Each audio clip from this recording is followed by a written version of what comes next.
Bonjour à tous et bienvenue dans cette série de vidéos où je partage avec vous les livres que j'ai lus. Pour ceux qui n'ont jamais vu ces vidéos, en fait, je m'appelle Edouard, je suis passionné par la création d'entreprises, le développement personnel et par l'acquisition et l'étude des comportements et des attitudes qui mènent au succès. Et donc, c'est principalement sur ces sujets-là que je lis et donc que j'aime partager mes lectures avec vous pour vous donner d'une part envie de lire ces livres et d'autre part partager avec vous les leçons que j'en ai tirées, les conseils que j'ai pu retirer de ces ouvrages-là. Et aujourd'hui, celui que je voulais vous commenter, c'est L'entreprise du XXIe siècle par Robert T. Kiyosaki.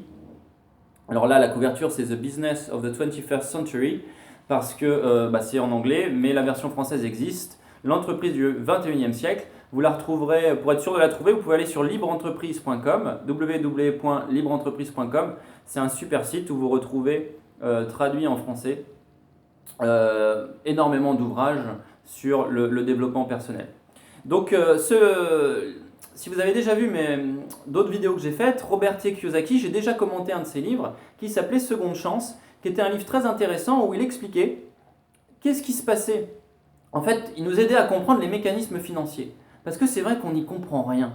La bourse, le machin, l'impression d'argent, enfin le fait que les États impriment de l'argent, etc., la création de monnaie, l'inflation, les taux de change, enfin voilà, on est un peu largué. Et finalement, en fait, on s'aperçoit, et c'est ce qu'il explique dans ce livre, que on est tous dans ce monde-là, on est tous dans le monde financier, quoi. On est tous en train de gérer notre vie, et on a tous, à chaque fois que vous sortez de chez vous, voilà, vous regardez cette vidéo sur un appareil, vous avez sorti de l'argent pour accéder à ce service-là. Enfin, chaque fois qu'on sort de chez soi, on est dans un monde monétarisé, un monde financier, et ça occupe une grande partie de notre vie. Et en fait, on est en train de jouer au jour le jour un jeu dont on ne connaît strictement pas les règles. Et bien sûr, quand on ne connaît pas les règles, on perd. Et donc, il explique ça dans son livre, et donc il nous explique comment ça se passe. Il nous explique qu'on n'a pas, et on nous apprend jamais comment ça fonctionne, et donc on ne peut pas tirer parti en fait de ces mécanismes financiers. Et c'est ce dont il parle dans ce livre-là. Et j'ai discuté avec quelqu'un sur Facebook par rapport à ça. C'est pour ça que je voulais partager ce livre-là, L'entreprise du XXIe siècle, avec vous. Parce qu'il discutait et en fait, il disait, ouais, mais la conclusion, c'est quoi? Ok, la classe moyenne, c'est la merde, en gros. On a moins en moins de pouvoir d'achat, on a de moins en moins de sécurité, etc. Mais quelles sont les solutions? Et c'est vrai que la plupart d'entre nous qui avons lu Seconde Chance, on ne voit pas très bien ce qu'on peut faire finalement. Parce qu'on n'a pas de levier nécessaire. Et donc dans ce livre-là, L'entreprise du 21e siècle, c'est ce qui est très intéressant, c'est qu'il nous présente une solution pour pouvoir changer les choses pour nous. Et donc c'est quelque chose de beaucoup plus pratique que l'autre, même si je vous recommande de lire l'autre aussi, parce qu'il rentre beaucoup plus profondément dans les mécanismes, et c'est très très intéressant. Mais celui-là va être une partie très pratique. Et en fait, il explique dans son livre que il y a une grande partie, dans la première partie du livre, il explique brièvement justement ce qui est en train de se passer dans le monde. Et il explique qu'il y a 4 catégories de personnes. Donc la première, c'est les employés. La deuxième, c'est les travailleurs indépendants. La seconde, c'est les créateurs d'entreprises. Et la dernière, c'est les investisseurs. Donc ça se présente comme ça, hein, il fait un cadran qui se présente comme ça. Et donc à gauche, vous avez les employés et les indépendants. Donc employés, c'est ce que 80% je sais pas, d'entre nous, enfin la majorité d'entre nous, on a été habitués à faire. Passe ton bac d'abord, après travaille pour une bonne compagnie, et puis fais ta carrière comme ça, avec ce qu'on appelait la sécurité de l'emploi. Et après, donc, part à la retraite et ils vécurent heureux, eurent beaucoup d'enfants, ils pouvaient voyager heureux pendant toute leur retraite. Ça se passe plus trop comme ça. Ce plan de carrière-là, il est en train de clairement de tomber à l'eau. En tout cas, il est beaucoup plus compliqué. Il y a beaucoup de gens aujourd'hui qui parlent de la fin du salariat. Alors, fin du salariat, de toute façon, comme on le connaît actuellement. Beaucoup de futurologues, voilà, d'économistes parlent de ça, de l'économie du freelance. Et donc, c'est très intéressant. Donc ça, c'est la catégorie employé. La deuxième, c'est la catégorie indépendant. C'est-à-dire que je suis à mon compte. Je suis plombier à mon compte, auto-entrepreneur, avocat à mon compte ou je sais pas moi, notaire, vétérinaire à mon compte, enfin bref, ostéopathe. Donc là, je travaille pour moi, je suis mon propre patron. Mais par contre, s'il m'arrive quelque chose, voilà, si je suis ostéo et que je me casse le bras, je ne peux plus travailler, il n'y a plus de revenus. Voilà, c'est le principe de l'indépendant. Je suis à mon compte, mais en même temps, quelque part, je suis bloqué par ma capacité, ma propre capacité à produire. S'il m'arrive une tuile, je suis clairement foutu. Et également, je suis limité dans mes capacités de revenus. Je reprends l'exemple de l'ostéopathe, mais je ne peux pas faire plus d'un certain nombre de clients par jour. À un moment donné, voilà, on peut pas, il n'y a que 24 heures dans une journée. Ça, on est tous égaux par rapport à ça. Et donc, à un moment donné, je suis limité.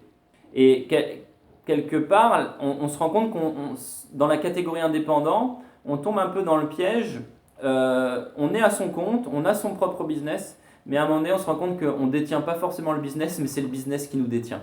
Et qu'à un moment donné, voilà, on rentre dans une course permanente entre l'argent, son affaire, le temps qu'on y passe et le revenu et le style de vie surtout.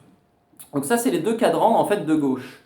Et en fait, il nous invite dans son livre à nous intéresser aux deux cadrans de droite qui sont la création d'entreprise et l'investissement. Alors la différence entre l'indépendant et le créateur d'entreprise, c'est que là on parle d'une entreprise à taille moyenne ou grosse, donc avec la création d'un système avec plusieurs salariés, une entreprise qui, si on est malade, continue de tourner. C'est le principe. C'est le principe de mettre quelque chose en place qui va permettre de décupler ses efforts, décupler son temps de travail et donc de pouvoir sortir de ce piège des 24 heures. L'autre aspect, c'est l'investissement. Ça, on connaît un petit peu plus. C'est le fait de faire travailler son argent qui va nous rapporter plutôt que nous devoir travailler en permanence et d'être rémunéré sur un taux horaire comme la plupart d'entre nous on a l'habitude de faire en tant que salarié. Et c'est vraiment voilà, intéressant, il explique les différences de mentalité entre les deux cadrans, les différences de vision et les avantages et les inconvénients des deux. Donc ça c'est la première partie, il explique, et donc ça c'est la théorie. Donc là, on revient au livre précédent où on reste sur de la théorie. Mais après, dans la deuxième partie, eh bien, il enchaîne sur un business, un modèle d'entreprise qui s'appelle le marketing relationnel. Lui, il n'a pas fait sa fortune comme ça, mais il explique qu'il a rencontré ça au travers de ses rencontres et que si aujourd'hui il devait redémarrer à zéro, c'est clairement ce qu'il ferait pour rebâtir son empire financier. Et donc il conseille aux gens de s'intéresser fortement à ce modèle d'entreprise qui s'appelle donc le marketing relationnel.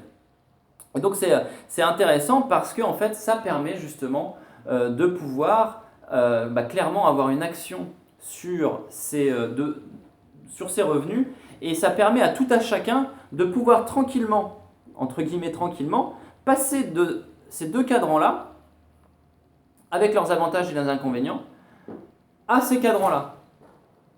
Et c'est là que le marketing relationnel va être très intéressant parce que c'est pas si évident. Par exemple, pour passer d'employé à création d'entreprise, je crois que c'est 80% des gens, si on fait un sondage en France, aimeraient ou voudraient ou ont pensé à créer leur propre entreprise. Pourquoi il y en a très peu ? Parce que finalement, ça demande des connaissances, on n'a pas forcément des connaissances en tout, ça demande un changement d'état d'esprit, souvent parce qu'en tant qu'employé, on a l'habitude à se lever le matin, à suivre des indications, si ce n'est des ordres, et donc à faire ce qu'on nous demande. En tant que chef d'entreprise, on est le pilote, et donc c'est plus, parfois, on ne se rend pas compte du changement de paradigme et de mentalité que ça implique. Donc il y a ça, et puis le principal facteur également, c'est le risque et l'investissement. C'est-à-dire qu'on n'a pas tous 20 000, 40 000, 50 000, 100 000 euros à mettre dans la création d'une entreprise et prendre un risque qui est quand même un risque énorme parce que c'est un petit peu les mêmes statistiques que le mariage. Aujourd'hui, quand tu crées ta boîte, tu as quand même 50% de chance, statistiquement, une chance sur deux, que 3 ans ou 5 ans après, tu repartes avec une main devant, une main derrière. Donc par les temps qui courent, c'est quand même problématique. L'autre aspect, c'est la franchise qui augmente énormément tes chances de pouvoir avoir du succès et d'avoir un business qui te rapporte. Mais encore une fois, la franchise, le problème, c'est que ça a un coût et que c'est souvent un coût que la plupart des gens ne peuvent pas se permettre. Et c'est là qu'il conseille le marketing relationnel, qui est un métier qui a été créé aux États-Unis dans les années 1950, je crois, qui a énormément évolué et qui aujourd'hui est en plein boom grâce à toutes ces technologies de communication qui existent, parce que c'est un métier qui est justement basé sur la communication. Alors, bon, j'ai pas le temps de vous expliquer ce qu'est le marketing relationnel dans cette vidéo. Si vous êtes intéressé, si vous voulez savoir, envoyez-moi un message, je vous enverrai vers des sites qui expliquent. Et on pourra en discuter également. Donc ce qui est intéressant dans cette deuxième partie, ce que je veux partager avec vous principalement, c'est justement pourquoi est-ce qu'il conseille ça. Quels sont les avantages du marketing relationnel? Et en fait, il les détaille, outre l'aspect que tout le monde peut le démarrer et qu'il n'y a pas de risque, mais il les détaille en 8 points. Et le premier point, c'est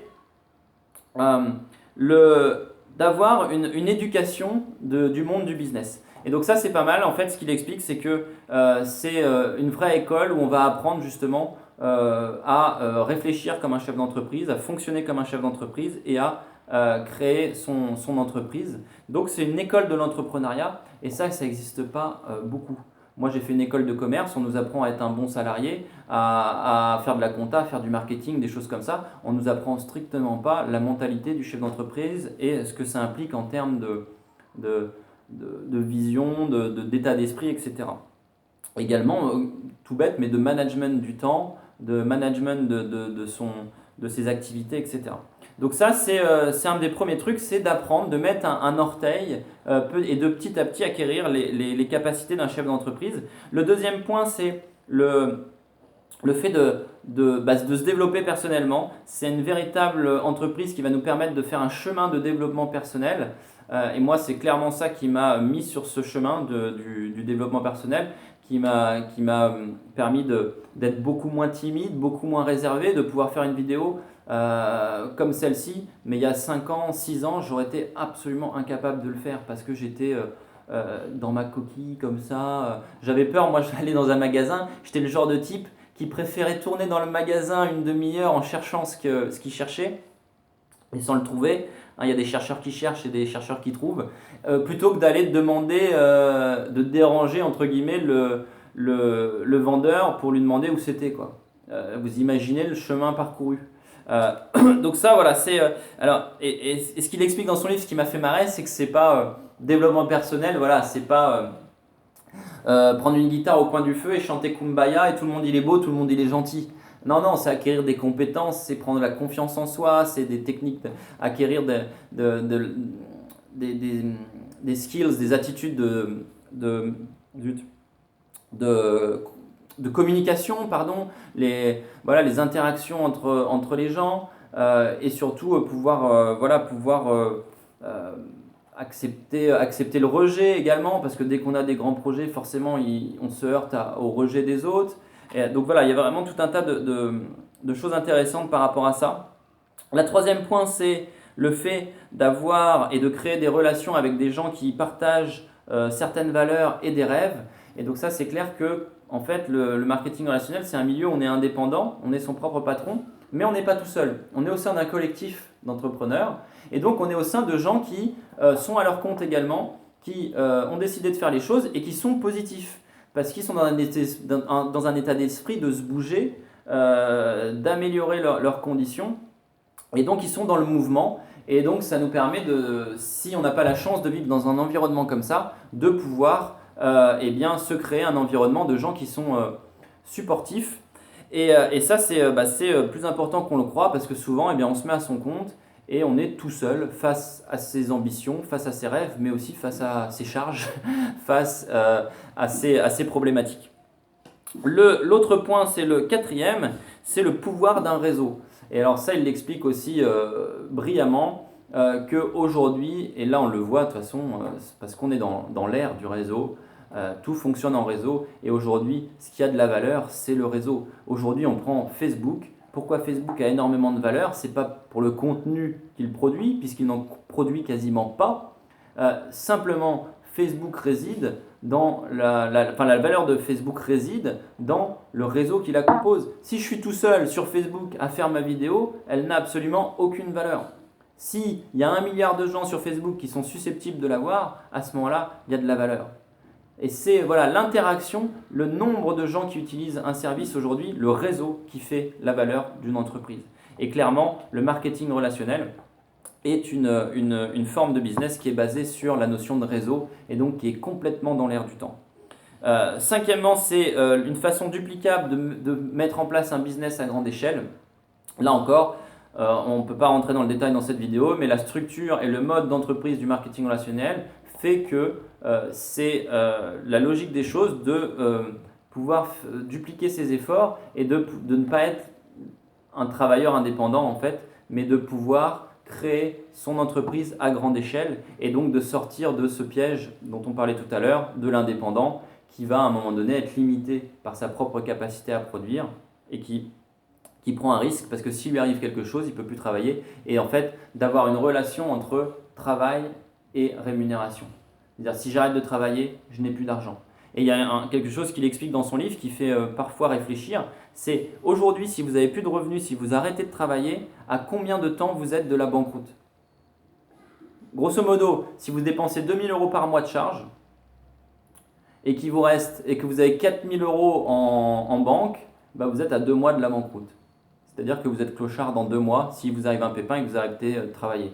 Bien sûr, il y a l'assurance chômage, etc. Mais voilà, le concept, c'est ça. Le concept, c'est ça. C'est de se poser ces questions-là. Et donc, le sixième point, c'est créer des qualités de leadership.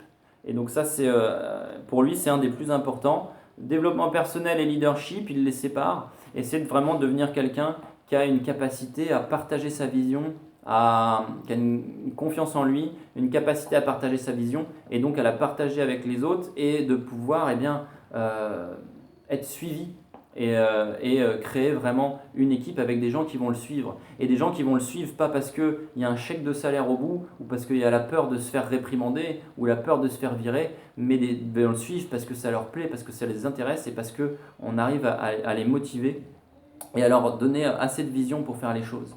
Et ça, c'est la grosse différence. On voit les vidéos ou les dessins souvent sur Facebook entre le leader et le manager. Hein. Le manager qui dit faites ça et le leader qui dit voilà ce qu'on va faire. Et voilà, c'est vraiment des différences de point de vue, des différences de valeurs. Et donc, c'est aujourd'hui, je pense, hyper important de cultiver et de pouvoir apprendre ces valeurs de leadership. Je partage ça avec Robert Kiyosaki. Finalement, les deux derniers, c'est un mécanisme pour créer de la richesse. Donc voilà, le marketing de réseau aujourd'hui ça a fait ses preuves. Il y a énormément de gens qui ont créé des grosses entreprises et des très gros revenus dans ce secteur d'activité. Et la dernière, c'est la capacité de rêver grand et de surtout pouvoir réaliser ses rêves. Et là encore, c'est important. C'est-à-dire que ça permet en fait de pouvoir changer sa mentalité encore une fois et de sortir de la mentalité de je crée ma vie à l'intérieur du chèque de salaire que je gagne. Parce que si le chèque de salaire est très grand, ça va, on arrive à faire un truc confortable. Mais à un moment donné, il y a trop de gens, moi que je connais, qui rentrent en fait, minimisent leur objectif de vie et ce qu'ils ont envie de faire dans la vie à l'intérieur du chèque de salaire qu'ils gagnent et qui ne leur convient pas. Et donc en fait, ils vont choisir, voilà, les vacances dans lesquelles ils vont, le temps de vacances, les voitures dans lesquelles ils roulent, les restaurants dans lesquels ils vont manger, parce que, et c'est normal hein, de faire ça, attendez, moi je ne jette pas la pierre, sinon ça veut dire qu'on s'endette et qu'on est dans un délire total, mais voilà, on crée sa petite vie à l'intérieur du petit chèque de salaire qu'on a. Et quand on a une possibilité d'améliorer ses revenus, donc notamment avec le marketing relationnel comme il l'explique, c'est très intéressant parce qu'on peut complètement changer d'état d'esprit et d'avoir beaucoup plus de positivisme par rapport à l'avenir, parce qu'en fait on peut se dire, ben voilà, non, maintenant ce que je vais faire c'est que j'ai toujours mon emploi, donc ça c'est cool, ça paye les factures, mais en même temps j'ai une possibilité qui peut me permettre de, et ben moi si mon rêve c'est d'avoir ces vacances-là je ne pouvais pas me permettre, et ben c'est d'avoir une opportunité à côté, d'augmenter mes revenus pour partir dans ces vacances-là. Si j'ai toujours rêvé de rouler dans une grosse bagnole, bah pourquoi pas. Bah aujourd'hui, je ne suis pas obligé de rouler dans la bagnole que je peux me permettre, mais je peux envisager de me payer celle que j'aime avec mon business à côté. Si voilà, je peux me permettre aujourd'hui d'envisager une retraite plus confortable parce que j'ai quelque chose qui va me permettre de complémenter ma retraite. Je peux envisager aujourd'hui des investissements financiers que je ne pouvais pas envisager avant parce qu'aujourd'hui, je peux me créer la différence de revenus qui va me permettre d'avoir le taquet pour pouvoir épargner. Et voilà, et on peut rentrer dans un mécanisme comme ça où on peut se remettre à rêver quelque part. Mais le terme rêve, c'est pas, voilà, c'est pas très positif.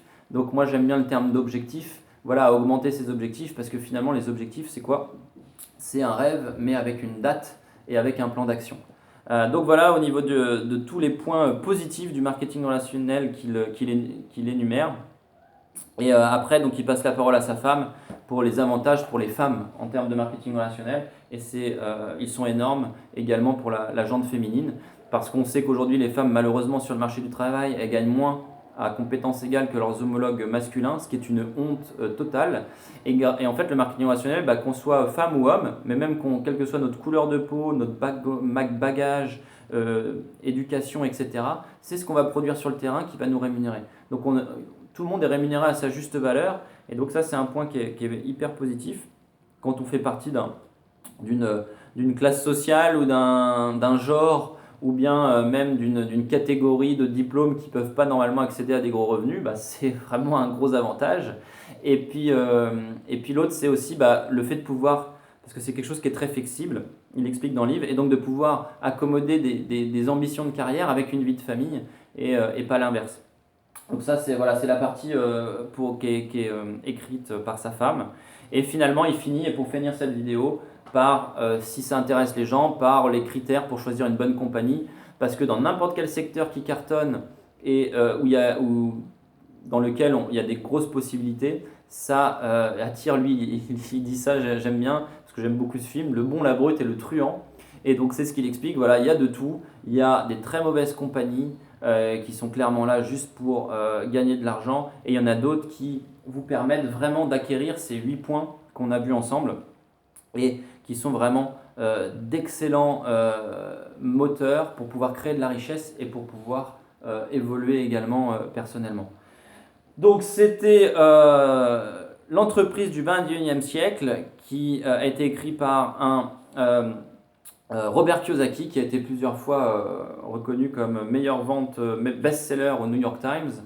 Voilà un livre que je recommande à tous ceux qui n'acceptent pas le statu quo, à tous ceux qui veulent se bouger, qui veulent plus de revenus, plus de compétences, plus de tout dans la vie.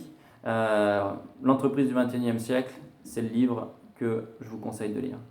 Merci à tous et à bientôt.